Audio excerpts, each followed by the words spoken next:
so I'm good to go. If you're on the ground, on the grass, or asphalt, make sure you use... You got lighting in there? Yeah.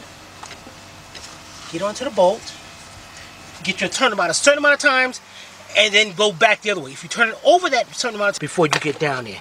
Then, once you got it off, take your measuring tape as it's screwing in, or pull it out. Why? Because this outer tie rod is connected to... So you can see. You're going to have to pick that joint. That joint, you can see right between here, this is where we took off the joint. They set into like two little, like a clip.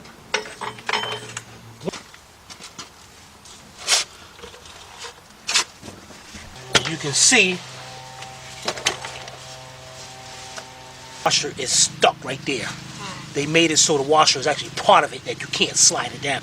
Okay, we got our 18mm deep, universal.